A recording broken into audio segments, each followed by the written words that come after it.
Depuis quelques semaines, vous êtes submergé d'informations à propos du pétrole.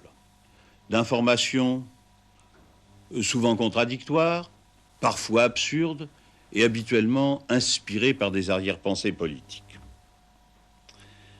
On vous dit par exemple que le gouvernement a décidé d'imprimer des tickets de rationnement d'essence. Mais ces tickets existent depuis toujours, dans l'hypothèse d'une crise grave. On vous dit que la France va manquer d'essence, et en même temps qu'il est scandaleux qu'elle n'en manque pas. On vous dit que notre pays se plie devant des injonctions de tels groupes d'États, alors que la France est le seul pays qui n'ait jamais changé de politique vis-à-vis du Proche-Orient depuis 1967, et que nous pouvons être fidèles à nous-mêmes, sans en rougir, et sans penser à faire de volte-face. Mais de tout cela, nous nous expliquerons plus complètement le moment venu. Ce soir, je voudrais simplement vous parler, faire le point avec vous de la situation du pétrole. N'en déplaise aux amateurs de catastrophes, la situation de la France, de ce point de vue, est bonne comparée à beaucoup d'autres pays.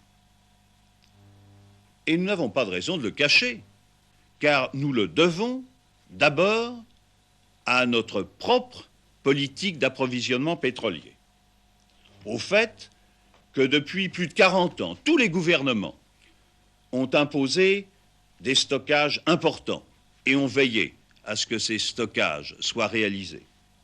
Nous le devons aussi à la prévoyance, mais oui, à la prévoyance de mon gouvernement qui, depuis plusieurs mois, avait pris d'importantes précautions. Il en résulte que le niveau de nos stocks est tel qu'aucune restriction importante ne s'impose. J'ajoute que plusieurs pays arabes producteurs ont fait connaître leur intention de maintenir les approvisionnements à un niveau à peu près normal pour plusieurs pays d'Europe, dont la France. Néanmoins, personne ne peut dire, personne ne sait combien de temps durera la crise dans laquelle nous nous trouvons, et si cette crise dure longtemps, il est inévitable que la France finisse par en subir des conséquences, ne serait-ce qu'indirectes. La politique énergétique de l'Europe est, de ce point de vue, une chose essentielle, et la réunion qui se tiendra dans 15 jours à Copenhague, à laquelle se rendra le président de la République, est, de ce point de vue, très importante. Pour l'avenir, nous avons décidé, vous le savez, de diversifier nos approvisionnements en énergie. Ainsi, nous avons décidé d'accélérer le programme de réalisation de nos centrales d'électricité nucléaire. Nous venons de décider, il y a quelques jours, de construire une grande usine d'enrichissement de l'uranium. Cet uranium enrichi qui est nécessaire à l'approvisionnement des centrales électronucléaires. Et cette grande usine, nous la réaliserons, nous la construirons avec plusieurs pays d'Europe qui sont associés avec nous pour cette grande œuvre.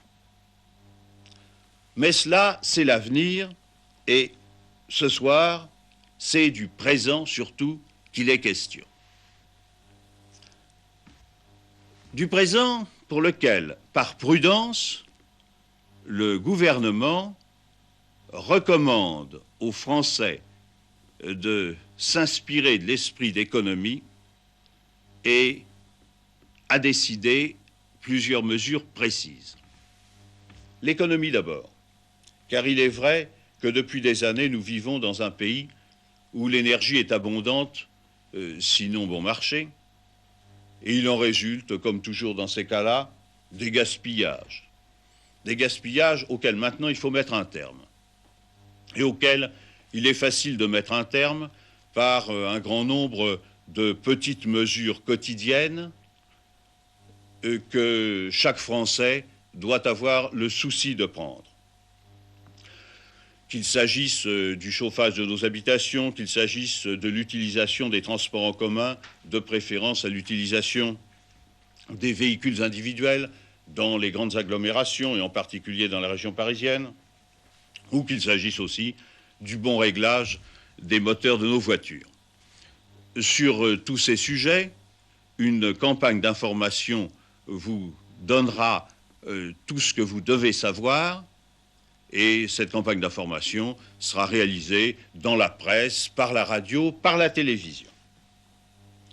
J'ajoute que l'administration, comme c'est son devoir, donnera l'exemple, et j'ai déjà confirmé un certain nombre de décisions en ce qui concerne l'éclairage et le chauffage des locaux administratifs ou l'utilisation des véhicules de l'administration. Mais je veux maintenant vous parler des décisions qui ont été prises. D'abord, il nous faut économiser l'essence auto. Pour le faire, nous n'avons pas envisagé un seul instant d'interdire la circulation automobile le dimanche, parce que cette décision pénaliserait la masse de ceux qui ne peuvent pas prendre de longs week-ends parce qu'ils ne disposent que de leur samedi après-midi et de leur dimanche. Pour économiser l'essence auto, nous avons donc décidé de limiter la vitesse à 90 km à l'heure sur toutes les routes de France et à 120 km à l'heure sur les autoroutes. Naturellement, cette limitation de vitesse a comme conséquence que les courses automobiles et les rallyes seront, jusqu'à nouvel ordre, suspendus. Il faut aussi économiser l'essence avion. Pour cela, nous avons donné instruction aux compagnies de transport aérien de limiter au strict nécessaire la fréquence de leur liaison sur les principales routes aériennes, étant entendu que s'agissant de routes internationales, nos compagnies prendront leurs décisions en accord avec les compagnies étrangères. Et puis, il faut aussi limiter la consommation d'électricité parce que dans notre pays, une grande partie de l'électricité est produite par des centrales au fioul. L'EDF est d'ailleurs le principal consommateur de pétrole en France. Pour réduire la consommation d'électricité, nous avons décidé d'interdire de 10 heures du soir à 7 heures du matin la publicité lumineuse, l'éclairage des vitrines des magasins et les illuminations des monuments publics, sauf le samedi soir et pendant la période des fêtes. Nous avons décidé d'interdire tous les jours, de 10 heures du soir à 7 heures du matin, l'éclairage des immeubles et en particulier des tours à usage de bureaux lorsque ces bureaux sont inoccupés. Enfin, toujours pour économiser l'électricité, nous avons demandé à l'ORTF de réexaminer ces programmes afin que la télévision interrompe ses émissions chaque soir à 11 heures du soir, sauf le samedi et pendant la période des fêtes. Voilà quelles sont les décisions que nous avons prises. Comme vous pouvez le constater, elles font appel à votre sagesse. Mieux elles seront respectées, et mieux cela sera pour tout le monde. Dans l'immédiat, pendant l'hiver qui approche, et même au-delà, si c'est nécessaire. Aux Françaises et aux Français qui m'écoutent, je voudrais dire que je fais appel, dans cette circonstance, à leur esprit de discipline civique et aussi à leur sens de la solidarité, de cette solidarité qui, à tout le moins, doit commencer par être nationale.